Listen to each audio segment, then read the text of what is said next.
Everybody, welcome to the Flip the Script podcast. Here with episode 2. We do got a couple different things here on the plate today. We're gonna talk a little bit about Chris Jericho. They had a possible return to WWE. That's the rumor that's been going around the rumor mill.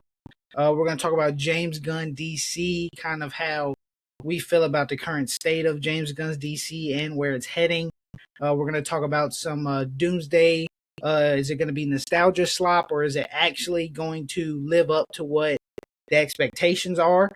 And then to top it all off, our main subject for today, we're going to talk a little bit about the Hollywood box office and kind of the problem that it is created for itself. So we're going to go ahead and get started here with this very first topic. We're going to talk about Chris Jericho. We're going to talk about, there were some rumors about him possibly returning to the WWE. I've only heard a little bit about these rumors. I don't know too much about it. I know I've heard it probably a few months ago, talking about Chris Jericho was going to come back to the WWE and that he was going to have this big return. I don't know if it was supposed to be beginning of the year, Royal Rumble, something like that. All I know is, me personally, I don't think I really give a damn, if I'm being completely honest, because, I mean, I barely gave a damn about Chris Jericho at the end of his WWE run. I sure as hell didn't give a damn about Chris Jericho during any of his AEW run. So I sure as fuck don't give a damn about Chris Jericho now. Yeah, the rumor was he's supposed to be on that January 5th episode of Raw. Because Adam Pearce said the day before about breaking the walls down or something like that. So people assumed it was Chris Jericho, but he didn't show. So now the rumor is he's going to be at the Royal Rumble with the new character. But the only thing is, is Chris Jericho in 2026, is that really going to, help anything, really? I mean, Chris is a legend, but it's just, he's past his prime. And, is that really going to, change the game in any way? I mean, I don't think so, because, if we're truly thinking about it, when it comes to Chris Jericho, past his prime, he never really changed anything to begin with. Well, remember back in, 2016, 2017, when he had the list thing? And the List of Jericho era? Yeah, that was, really cool, really fun. It was cool, it was fun, but, that wasn't, that wasn't finna boost the ratings up. That wasn't finna carry the company just because of that. It was a fun segment to have, but, it's one of those things where it's Chris Jericho shows up. That's a cool segment. Now I got to watch another 2.5 hours of straight ass. Yeah, that's the thing. See, it's going to be a big moment, but he's probably going to get a big reaction, but it's probably not going to lead to anything substantial as far as getting ratings, better ratings, or generating that much more money or anything like that. No, I don't see that as even a possibility, if we're being completely honest, because one, I don't really believe these rumors to begin with. I think if Chris was actually going to come back, it would have already happened. I highly doubt that they would have passed up the opportunity of showing him during John's whole retirement little fiasco they had. And then I highly doubt that he's leaving AEW. I feel like he has such a high status with the company where he can pretty much show up, do whatever he wants, get paid, go home. It's not like he's really having to try anymore. I don't see him going from being a top in status and power in AEW to pretty much he's going to end up being just a mid-carder, maybe even a jobber in the WWE. I don't see that really correlating, because he's not going to have a substantial run. As we've seen from his last 2-3 years of matches, he can't really go anymore.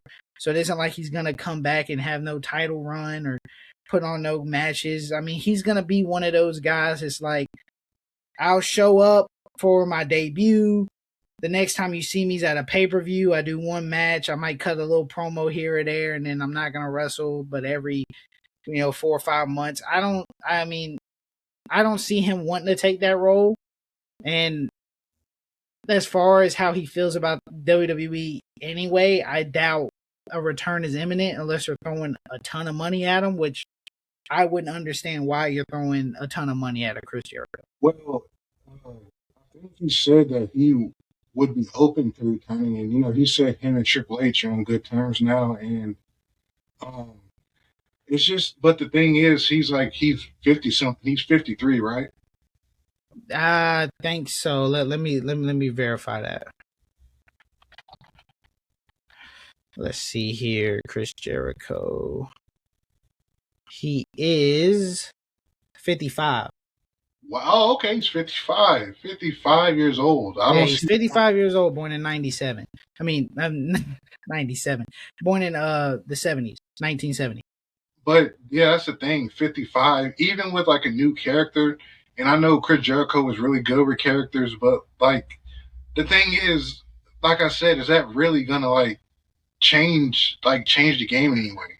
It's not, because what game would there be to change with Chris Jericho? I mean, he's not at his age, at his level in the company, at his ability to wrestle. Um, Based off some of the promo work he done at AEW, with his inability to cut a promo anymore, I don't see much value in him, much stock. I mean, if we're being completely honest, I'd be more willing to see a Zack Ryder come back full time than to see a Chris Jericho, because at this Um, point, no, at this point, Chris Jericho is like nostalgia bait. If we're being completely honest, I mean, well, that's basically all WWE got left at this point to really boost anything. It's nostalgia. I mean, I guess, but at the same time, that's going backwards at that point. Yeah, it I is. mean, it doesn't help that most of your main stars are already older as it is. It doesn't help trying to go for nostalgia, but if you are going to go for nostalgia, they need to be people that can still go. Like, you can't do nostalgia for the sake of nostalgia and then you bring back like a Goldberg who can't even put on one match a year, let alone trying to do something. And that's pretty much where Chris is at. He can give you maybe 2-3 matches a year, and that's at a low level of quality. If you want him to give you anything between medium to good quality, he'll give you one a year, and you can't let him wrestle no more. And that's just not worth it to me. I think it would be pointless. If he does come back, I mean, cool. It'd probably be a 1-year little thing. He'll do a couple matches, Yeah, cut a because couple it's gonna be promos. like a retirement tour thing. Yeah, he's gonna get inducted into the Hall of Fame, and it's just gonna be like, I'm gonna come back, cut a couple promos, do a couple of little spots, maybe do a match or two, and call it quits. That's the only reason I would see him coming back. But I mean, Chris Jericho, he was an indie guy already. I mean, he's like, even though he had such a good career in the WWE, such a long career, he was always an indie guy at heart. Everyone knows that. He always talked But about how much he loved the indies, New Japan, all that stuff. So, I think that AEW is what he likes, because it allows more creative freedom than the WWE. WWE is a lot more straight and narrow. You can't just, be like, oh, I want to change my whole gimmick up today, and I just want to take these 5 people right here and let's make a group. WWE's gonna be like, yeah, we can probably give you that, but it's gonna be about a 6-year build, and then it's not gonna work. yeah, but the thing is, even though he's an indie guy, like he's always been like a good entertainer, like good at character work, stuff like that. So I think if he plans on retiring, maybe he wants to retire with the WWE. Maybe that's the plan. Maybe that's the plan, just like coming for a retirement tour. I see Chris Jericho taking the same role that MVP took when he came back. What, like a manager?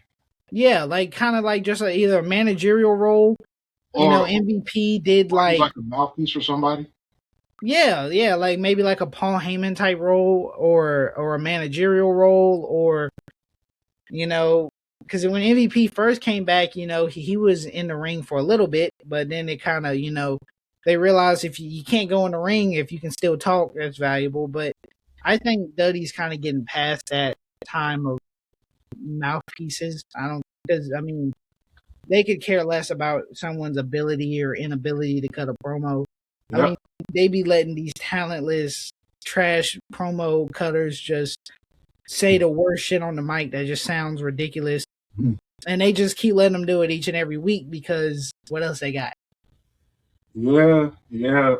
Uh, And yeah, honestly, I don't know if the WWE even allows mouthpieces to truly be who they are, because there's been a few people who are good mouthpieces that seems that under this new Triple H regime are not really allowed to be good mouthpieces. Like they, all of their ability to cut promos seem to went in the trash. I feel like Triple H is kind of going down every scripted, by the word promos versus yeah, but Triple H's bread and butter is the wrestling. Like he cares more about the wrestling than actual entertainment, storytelling, mic which skill. is which is weird considering his career, because That's exactly. it's so backwards to me.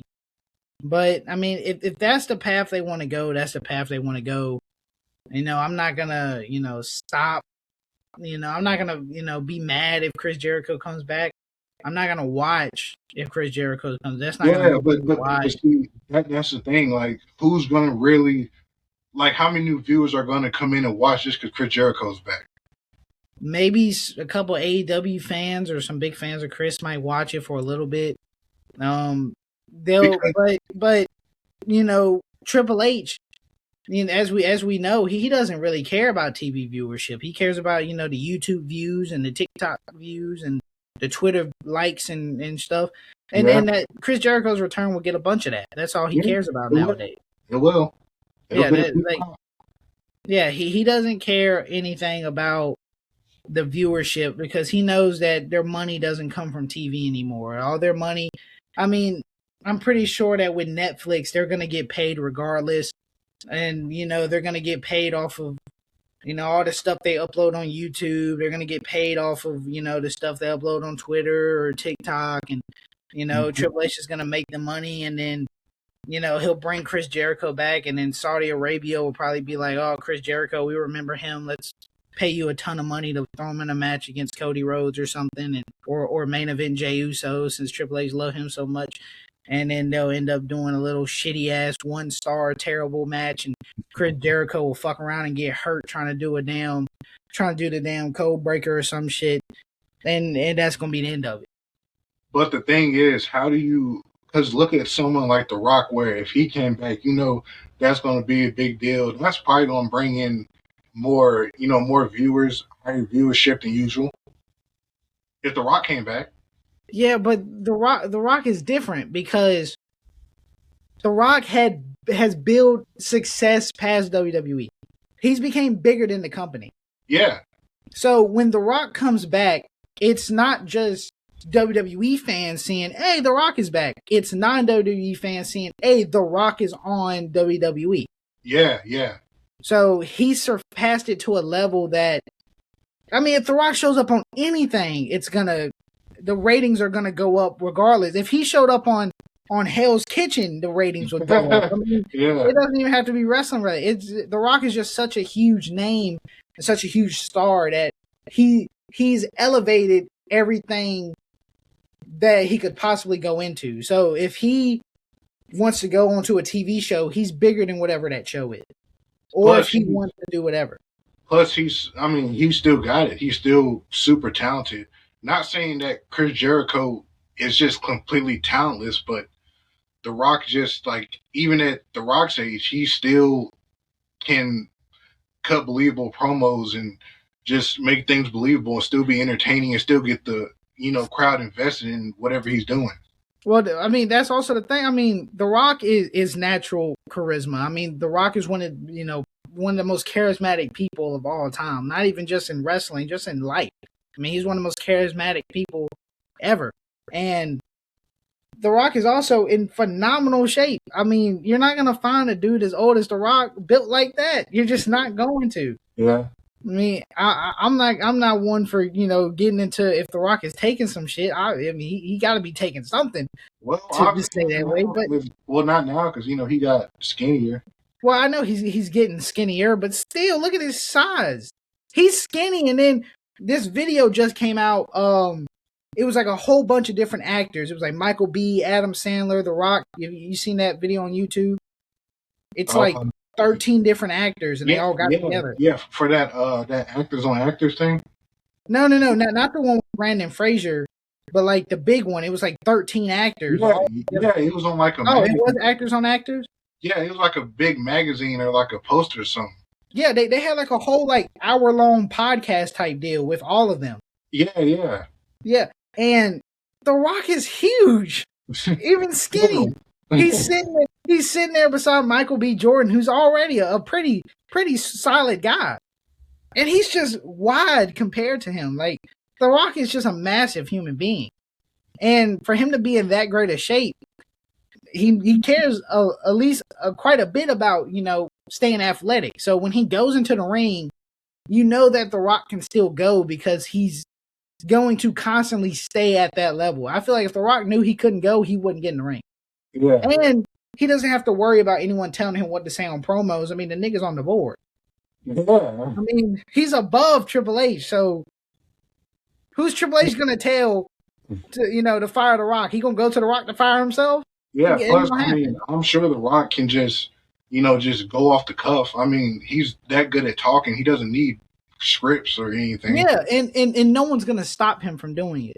I know that no one's gonna stop him. Yeah, I know that Triple H probably stops people like CM Punk or like a Cody or something from saying what they want to say, but he can't stop a Rock or a John or like even a Roman from saying what they want to say because they're bigger than the company at that point. Yeah, that's like somebody like The Miz. Like I told you before, like I think The Miz should go to Hollywood at this point. I think he's bigger than the WWE, better than the WWE at this point. I don't think that he's bigger than the WWE. He hasn't surpassed the WWE only because he's never ventured outside of the WWE, really.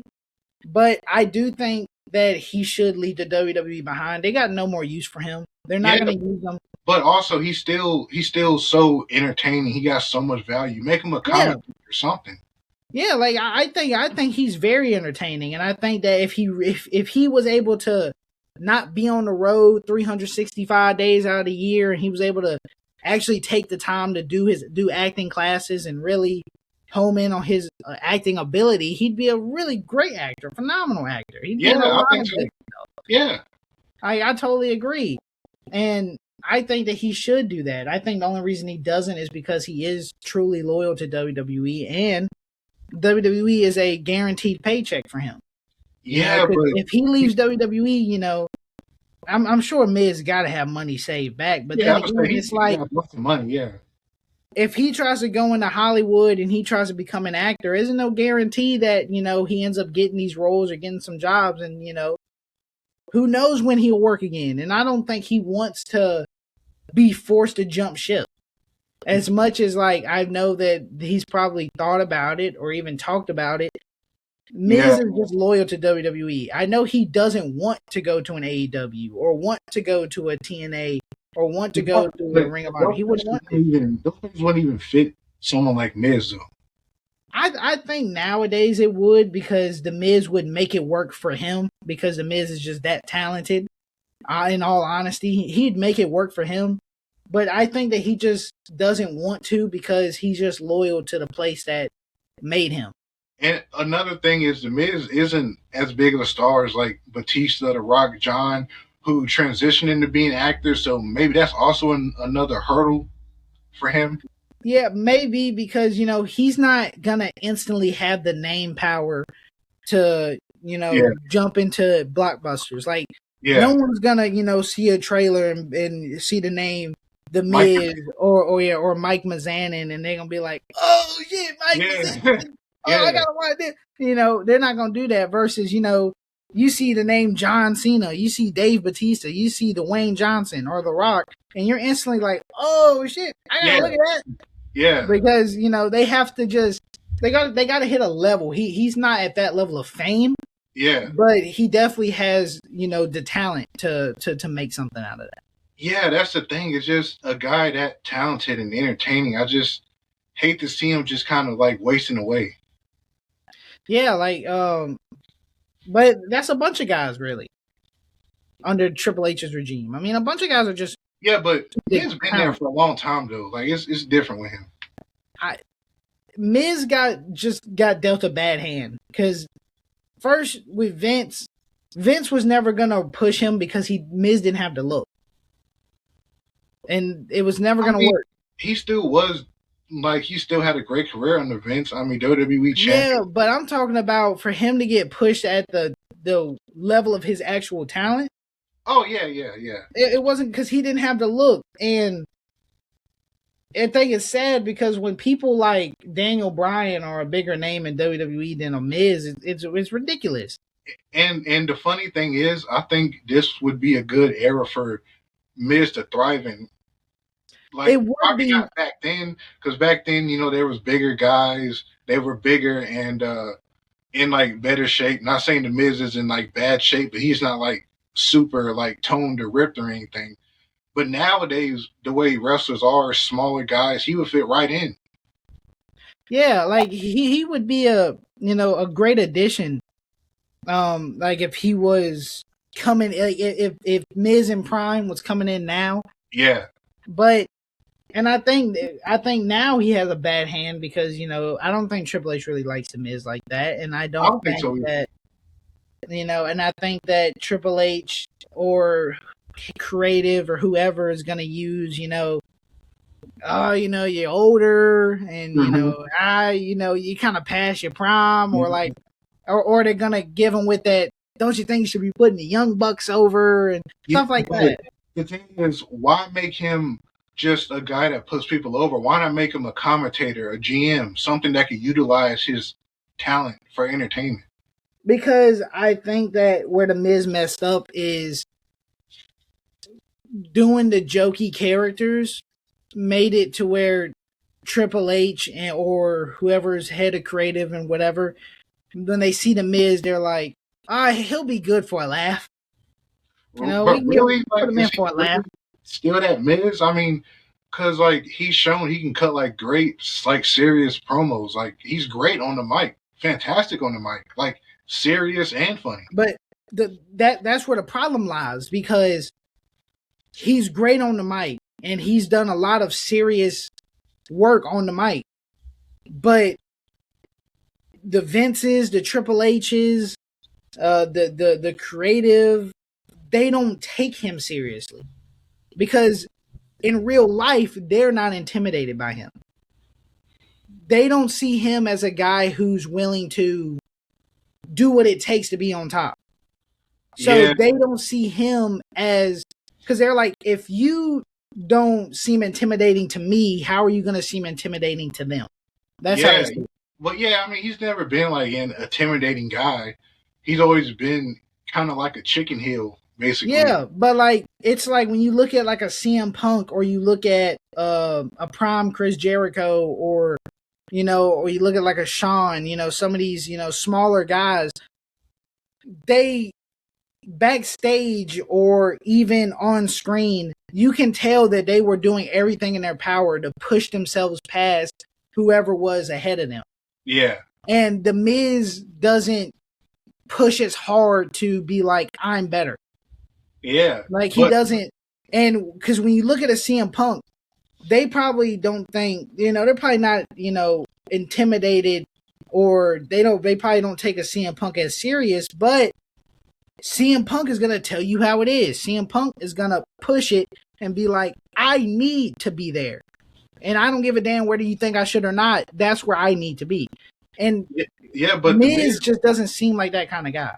yeah, but the Miz, he's been through. I mean, he's been through a lot of hell in the wrestling industry. I mean, he's talked about it before. I And the mean, thing it's true. is, he said that people respect him now. Go up to him as like a someone to look up to, kind of like a legend in a way. I mean, I think that's true because of how long he's been there. But the guys that come up to him and see him as a legend aren't the ones making the decision. The ones making the decisions are looking at Miz like, I was there too. Yeah. I already been through it, and I did it at a higher level. So what Oh, can you tell me? well, I'd say they ask him for like advice. Like he's the guy you can go up to, been there for a long time, and ask him like advice on stuff. Yeah, but to the guys that are running the shows, they've been there, done that. They've seen it all. So if the Miz was trying to be like, I deserve to be at the top of the company, and he's trying to say that to a guy like Triple H, Triple H, he's gonna be like, oh, I tore my quads and I still wrestled my match, and then all this other stuff, because you can't argue with those guys because they've been there, so they just don't see the Miz as a guy who's willing to really push the button. But remember when he was Intercontinental Champion in like 2016? Like that really was the most prestigious title in the WWE, even past the World Championship. And the Miz made it prestigious. And it was to the fans, but not to the company. Yeah, but and that's all that mattered. But the Miz really made that work. Like he really did. He really tried to elevate the title. But it only works for the fans. The company don't see it that way. Yeah. And they never will. That's why he never got pushed, because as much as he could get the fans on his side, he could never get the company on his side. And without the company, it's pointless. Yeah. And we've seen that time and time again with multiple superstars. It don't matter how much the fans want you. If the company don't, you won't be there. Yep. All right. So let's see here. Let's move into this next topic. James Gunn, DC. Oh, man. So, today I saw a couple of steals from, I guess it's something to do with the Supergirl whole thing that's going on. Mm-hmm. Here's my problem. Not that I hate James Gunn in any way. I don't hate James Gunn. I hate the ego that James Gunn has. Yeah. Because if you're going to build a cinematic universe, with all these different characters who have all these different backgrounds and different feelings, you cannot be the guy to make everything. Because it all feels like you. It doesn't feel different. Yeah. And that's the biggest problem I have, because one, you make a Superman movie, and I already had Guardians. They feel like the Guardians of the Galaxy, but I already had problems with Superman from the beginning of the movie, because it instantly starts with Superman bloody, beat up, getting his ass whooped. Yeah. It is Superman. Yeah. Not pussy man. Not bitch man. Superman. So why is Superman getting his ass whooped the entire film? I don't care if anyone's on the same level as him or he's fighting a clone. It's supposed to be Superman. Yeah. Superman looked like he couldn't get one over on anybody. The dog was doing more damage, and it's a damn dog. Exactly. And James Gunn, he's really good with making movies about characters that no one knows or gives a fuck about, because he can do whatever he wants. That was the thing about Superman, because we was like, well, he's good at making stuff for characters that like nobody really knows outside of like major comic book readers. He's good at that, but is he as good as with characters that people actually know? Yeah, because when you're making a Superman or something, or a Batman or a Wonder Woman or whoever it is, that's a big name star, there are certain things about those characters that have to be there. Yeah. And you can't just strip it down and change it. Yeah, but you can't have Superman be this kind of I don't even know what the word is, kind of cringy, quirky, kind of, even in the Superman form, he's still kind of nerdy. That's not Superman. Superman is supposed to be a symbol of hope.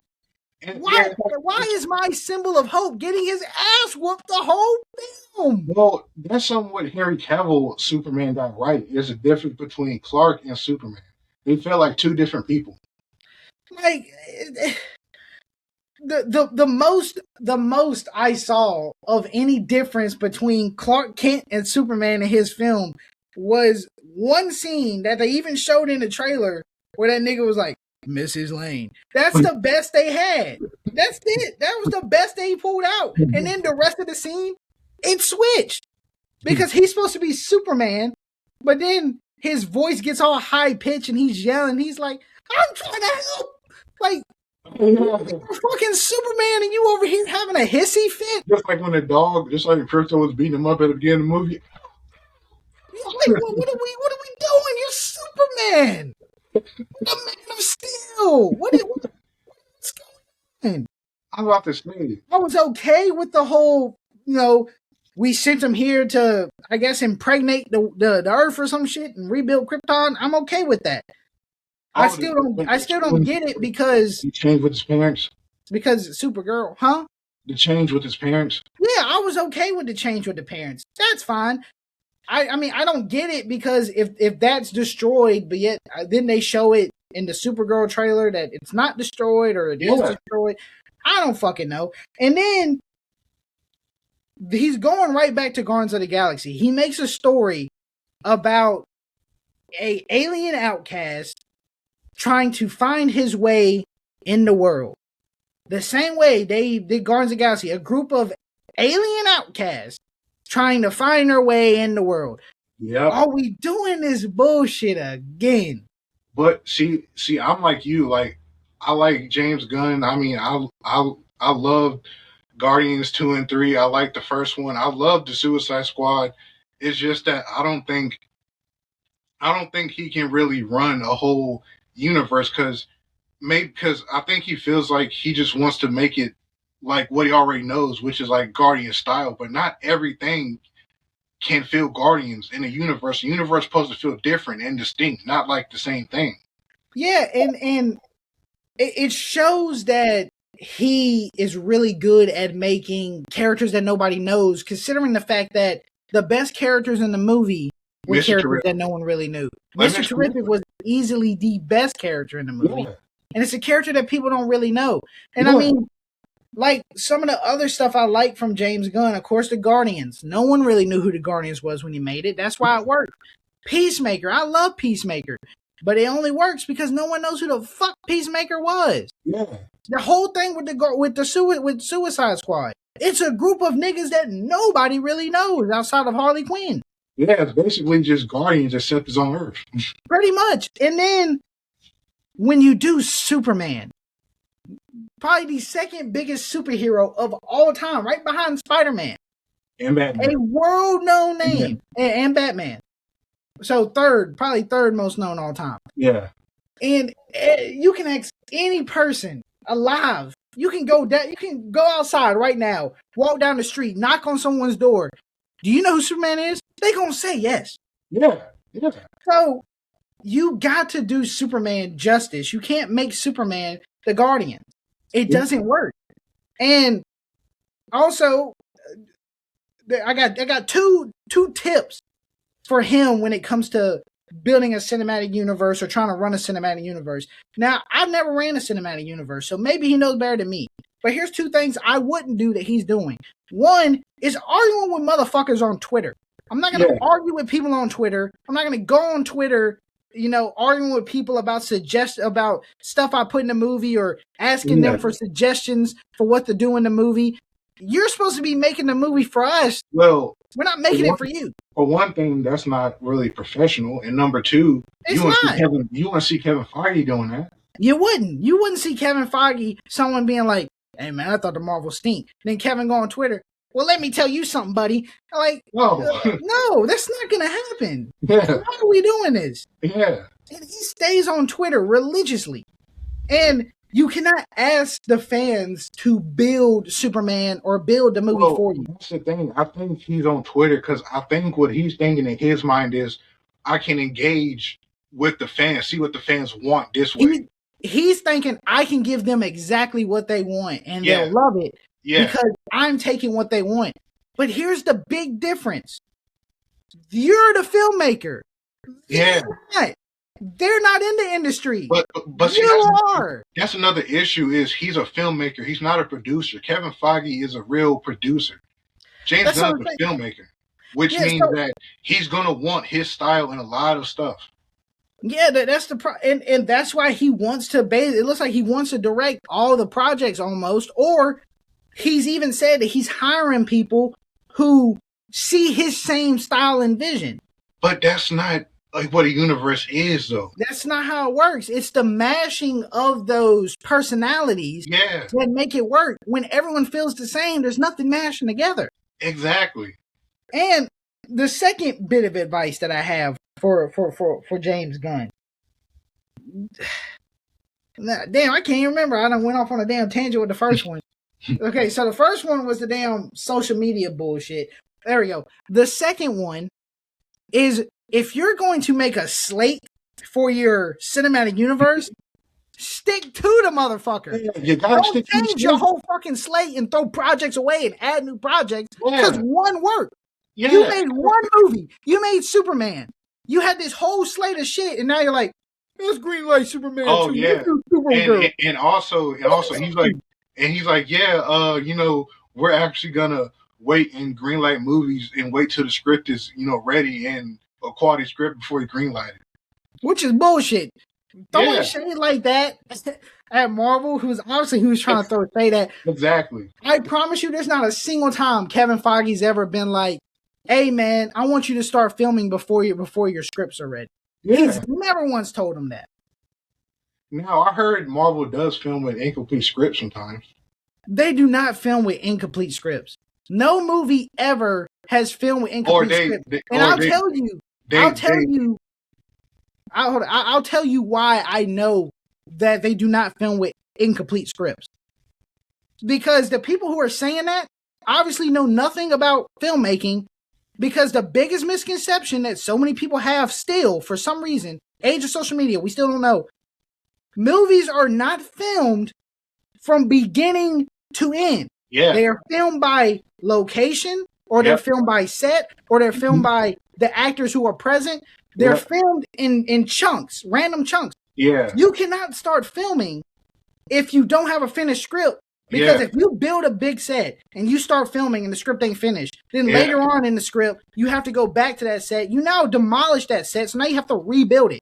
Yeah. That's wasteful. They're not doing that. That's throwing away money. Even if they do write scripts on the fly, like, they realize Marvel, like, they allow actors input and stuff like that for their movies. Yeah, like, now they may revise scripts.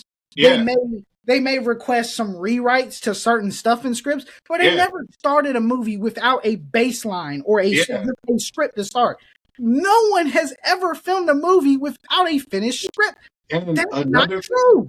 Another thing, I think what people like gravitate towards James Gunn DC is that they think that, oh, James Gunn is really for the creatives. He's gonna let the creatives really do their thing. Oh, Marvel they don't let the creators do what they want to do. It's just Marvel, like. But no, I mean, phase 4 through 6 kind of proved that with Marvel, right? Like, because Marvel let so many of these people have creative freedom. They let Taika Waititi have all his creative freedom. They let Sam Raimi have creative freedom. They let whoever did Internals, I forgot who it was that did Internals. Chloe Zhao, I think that's her name. Who is it? Chloe Zhao, I think that's her name. That might be right. Let me look that up. Let's see.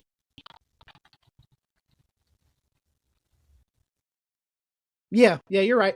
Oh, okay. But they let her have her own creative flair, a whole bunch, because she made a drama out of a superhero movie. Yeah. So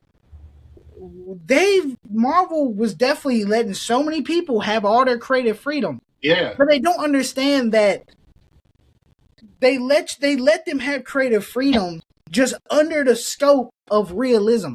Yeah. They let them have it under the scope of what Marvel can do. Yeah. Now there's still dramatic flair. You're not going to look at an Iron Man movie and a Captain America movie and they're not going to feel the same. Yeah, like does Winter Soldier feel like Iron Man 1 or like Iron Man 2 or 3? Now, they could visually look the same. Yeah. They could be color graded the same, but they're not going to feel the same because they still allow the people who are specifically engineered to understand Captain America, work on Captain America, the people who they've had working and understand Iron Man to work on Iron Man, the people who they have and understand Thor to work on Thor. So they get their creative freedom, but it's still under this branch. What James Gunn has done is he's saying creative freedom, but only bringing in creators who are going to make it exactly how he wants it. Yeah, that's not creative freedom. What about that Swamp Thing movie that James Mangold was supposed to direct? What about that Saint Rock movie, whatever it was? And isn't Clayface supposed to come out this year too? I think so. Where's the promotion for that? That's another thing. I'm really like. It's getting to me. Why are we still releasing other DC projects that have nothing to do with the DCU? Yeah. Why are we releasing Batman Part 2, Clayface, Penguin, all this when Batman is not gonna be the Batman that we're gonna have? It's gonna cause confusion. People still think, oh, they could cross over Robert Pattinson's Batman. But no, didn't Gunn say that he didn't that wasn't gonna be the case? Yeah. On Twitter? Yeah. I swear I remember seeing a tweet about that, like it was months and months ago. Well, they're making a Brave and the Bold movie, so how is Robert Pattinson going to be? Are they even making a Brave and the Bold movie after Superman 2? They might just do Superman 3 2 days later. Yeah, probably. The way that James Gunn seems to be handling things. And I think it was funny because everyone and their mama was over here talking about like, oh man, see, that's the way it's done. They went ahead and greenlighted that sequel immediately. Exactly, yeah. And then Marvel greenlights a new movie or a sequel. Marvel filming without scripts again. Mm-hmm. Marvel rushing like they always do. Like people saying, oh, where's Shang-Chi 2? Shang-Chi should have had a trilogy by now and stuff like that. But where was it going to fit and what was it going to do other than just be rushed? Exactly. Because, like, the whole point of a cinematic universe is that it's a universe. Yeah. So, there are some people that are going to obviously be more important to the story. Yeah. But if they don't have anything to give to the story, we do not need to see what they are doing. Yeah. Not everybody needs an immediate sequel or it needs to be in the immediate next movie. But here's the thing. Do you want quantity over quality? I mean, do you want quality over quantity? If you want sequels all the time, you can't have it both ways. That's what I'm saying. You can't just, every time a movie comes out and you like it, you got to automatically get the next one right after. That's pointless. Yeah. And this ain't like phase 1, 2, where, the MCU was kind of, it was like at its beginning, so the universe wasn't that big. It's expanded now. Yeah, they didn't have much to choose from. Yeah. Because it's like we have to establish these main Avengers. Yeah. These main, what was it, 5 people? Yeah. But I think only 4 of them got solo movies? Well, 3 of them got solo movies. Yeah, Hulk, Captain, Iron Man, yeah. Yeah, and then the Avengers, so basically 4 movies. Because Hulk couldn't really get his own movies because of contract work. Yeah. But you're trying to establish where Iron Man's going, where Thor's going, where Cap's going. You got these other characters, but these 3 main pieces are so new, we have to find a way to push their story along. And as we saw, every time they pushed their story along, more and more side characters came out. And those side characters started getting involved. And then those side characters got their own stories. It's like a web. It started here, and it's doing this. It's just going and going and going. But that's what it's supposed to be. It's a universe. It's supposed to be that way. It's not supposed to be Superman, Supergirl, back to Superman. Yeah. Or Superman. Just keep going down the line. Now you're not building anything. And the thing is, the James Gunn, the first project in his DCU wasn't even Superman. It was Creature Commandos. But we don't want to watch that. Because, I mean, I guess I understand the creative choice of thinking that you can make an animated show that's also connected to live action where you can mix between live action and animated. But and then make the nigga in your animated show look nothing like the nigga in the live action version. Exactly. Like you realize. I mean, I got the whole, it was contract. He couldn't do the hair thing, but you gotta explain it. Yeah, it can't look totally fucking different. That's 2 different mediums, cartoon and live action. That's 2 different. It doesn't work because that would be like us trying to take X-Men '97 and make that canon. And then not only making it canon, but then making a live action movie connected to it. It's not going to be as cool as X-Men 97 because you can do so much more with animation than you're going to be able to do with your CGI budget. Exactly. So it's not going to work. Because some of the scenes that you see in X-Men 97 will never work in live action. And not only that, now they also need to look exactly the way they did in animation, or they're going to be like, why the fuck do they look different? Exactly. If they did X-Men 97 live action, but they kept Hugh Jackman as Wolverine, why is he now tall, but in the animated, he's short, but it's the same nigga? And sounds different and everything. And everything. It's the same problem, that we had with Hulk. How are you going to tell me that Edward Norton and Mark Ruffalo the same nigga? They look nothing alike. Their Hulks look nothing alike. Yeah. The whole shade and colors are different. That was different because Edward Norton and Hulk, they didn't get along. I mean, Edward Norton and Marvel didn't get along creatively. Yeah, like we know why, but at the same time, and the same with Don Cheadle from Terrence Howard, this light skinned black dude, so dark ass, bald ass Don Cheadle. Yeah, but you know why Marvel was smart? Because Iron Man 2, in that scene when Rhodey first appeared, he was like, "Look, it's me. I'm here. Deal with it." Which was like a meta way of saying, "Okay, now I'm the replacement Rhodey for now." Yeah, which in the long run it works. Yeah, but once again, it's still an issue. They couldn't do anything about it. You just have to accept it, and over time you do. But if you're going to continue to do animated to live action, that's going to keep happening. But the thing is, more and more. But he's not doing anything like meta, like Marvel, where if they recast somebody or like I said with the Rhodey thing, they're not like tongue in cheek about it. It's just like, okay, this is like a different person from the cartoon, even though it's supposed to be the same person. There's no like meta-ness about it. Yeah, but even if they did the meta thing's only going to work but a few times. Uh-oh. All right, and I'm back. Sorry about that. Technical difficulties. It happened. Okay, as I was saying, the meta thing works, but it can only work some of the time. The meta thing cannot work if you're doing it over and over and over again. It's just not going to happen. So it might work one time, 2 times, 3 times, but if it keeps having to happen, which it will, because you cannot make animated one for one with live action. Things will happen, contracts will come up. Yeah, it's gonna be that way for some reason. So it's just gonna keep happening, and that's going to end up not working in the long run. And I know we're on the topic of James Gunn DC. I'm not really gonna get into Supergirl only because I don't really know much about it. It looks like Guardians. It does look like Guardians visually.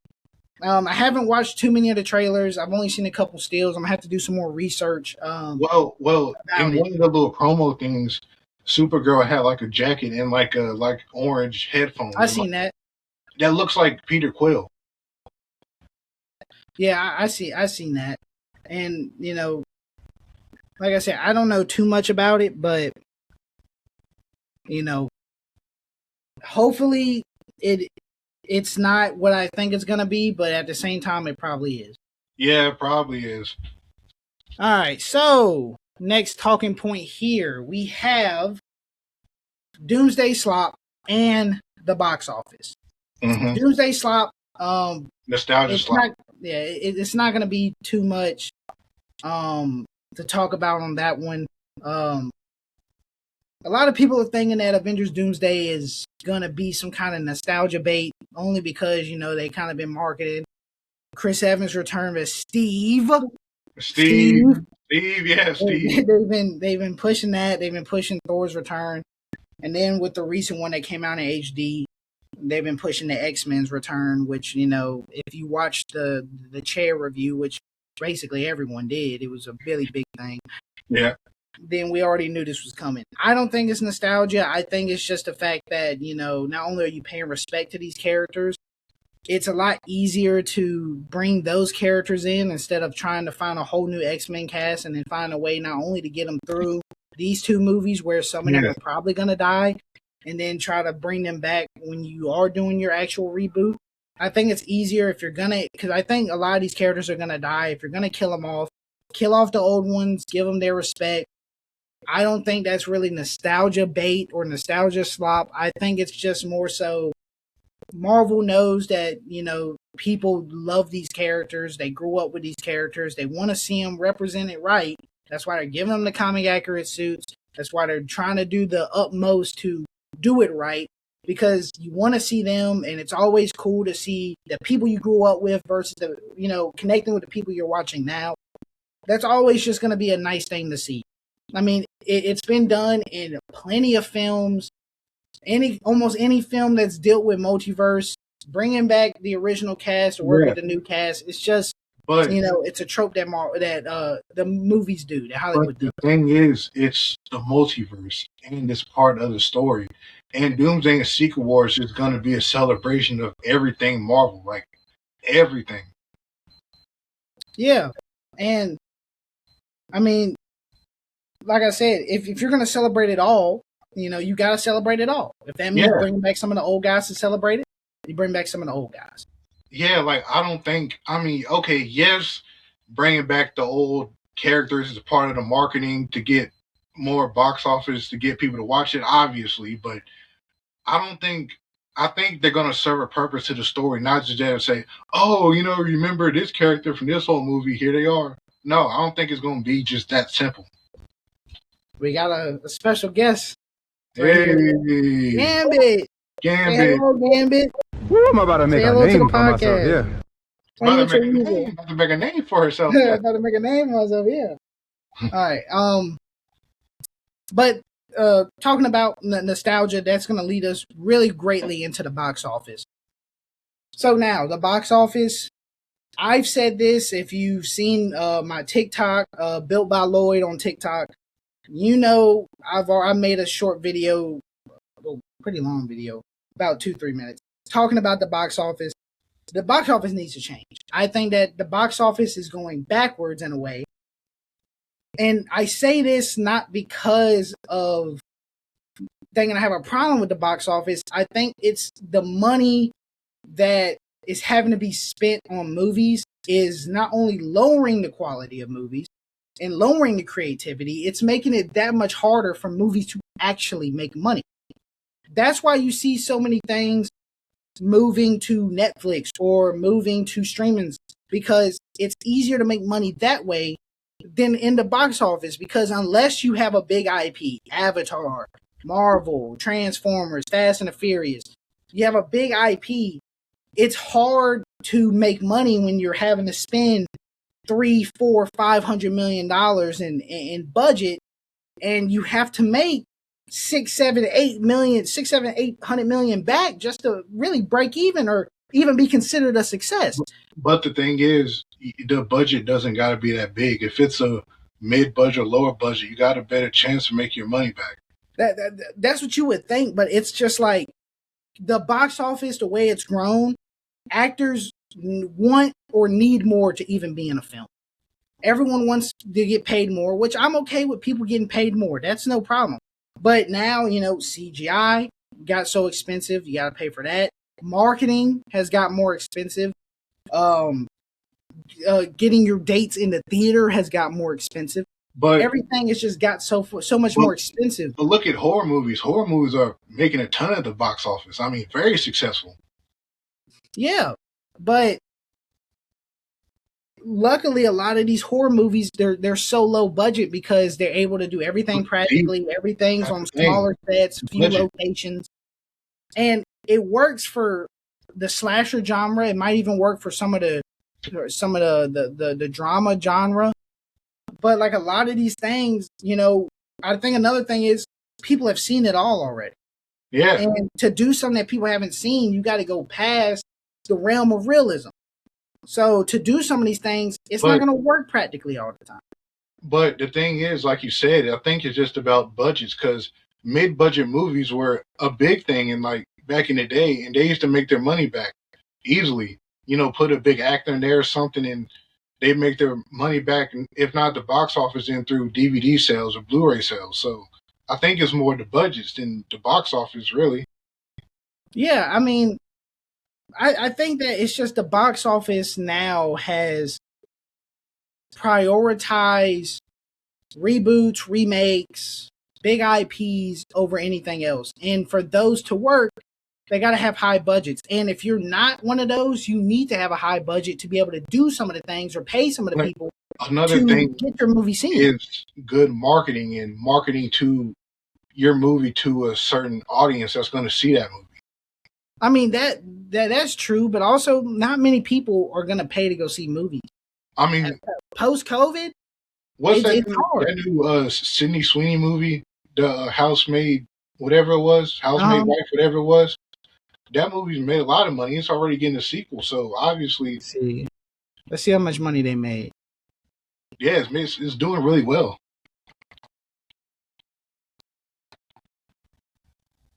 Let's see.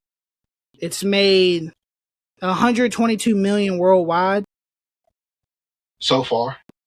Yeah, but it only had a budget of 35 million. See, but see, that's what I'm saying. Budget and knowing your audience, and putting Sydney Sweeney in a movie. Yeah, for all the men on Twitter. Let's see. Let me look at its release window. When did this movie come out?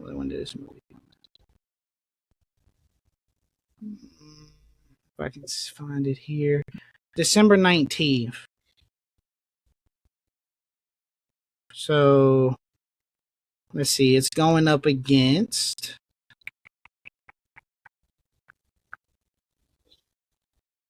Avatar, Marty Supreme, the Anaconda movie. Marty Supreme did well too, I think. Yeah, Marty Supreme did really well, but then again, A24 has really came up. They're becoming less of like just an indie studio. Yeah, they're really becoming their own big name. Yeah, but see, look at them; they came from the ground up too. So yeah, but also they came from the ground up. But look at what they started to do, though. They started getting so many big names. It went from just smaller names, lower budget movies to more higher budget, bigger names, because that's what sells. Which they did have some competition with Avatar, Fire and Ash, with Marty Supreme.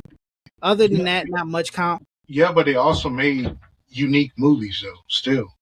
Yeah, that's true. Like, I think that there's a way to maneuver the box office, but I think it's just the problem is just, you know, if we can't do something about the budget, you're lowering creativity and you're lowering, you know, the overall quality. Because back then, when the budgets are lower, you got to get far more creative to pull off what you want to pull off. Yeah. You got to get creative with the script. You got to get creative with the storytelling. Yeah. Nowadays, a movie can sell just based off, you know, some good visual.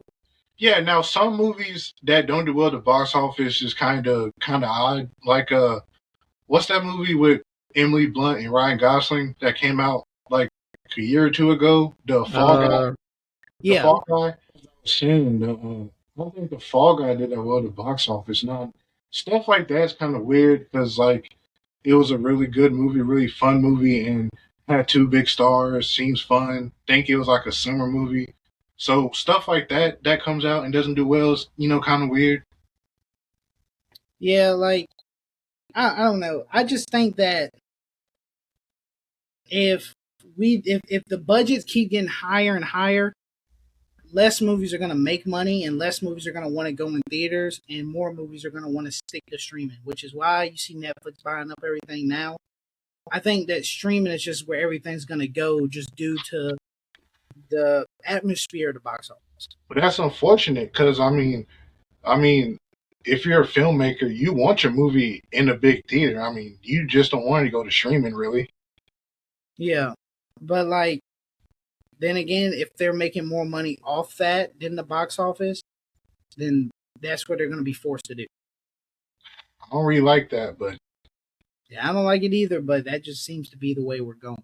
Plus, like, the theater experience, like, you can't really replicate that on streaming. Yeah, it's impossible to replicate, but like I said, you know, it's just, you know, post-COVID really did a number when it comes to theaters. Like imagine seeing Secret Wars like straight to Disney Plus. Like it wouldn't even. Yeah, that would suck. Yeah. Yeah, that would suck. I still think they might start doing shorter release windows. But why? If anything, you need longer release windows so your movie can build some legs over the weeks. I don't know. I just think that a lot of these, especially like when you look at the week 1, week 2 drops now of movies, it's just been lower and lower. But sometimes movies can find their audience later on. Yeah, but like a lot of companies don't want to spend the money it takes to keep it in theater. But you don't want to make your money back from your budget? But it's not a guarantee. It's not, but it happens. It happens, but it's not a guarantee. These companies, that's how they are. They want a guarantee that they're going to make money back.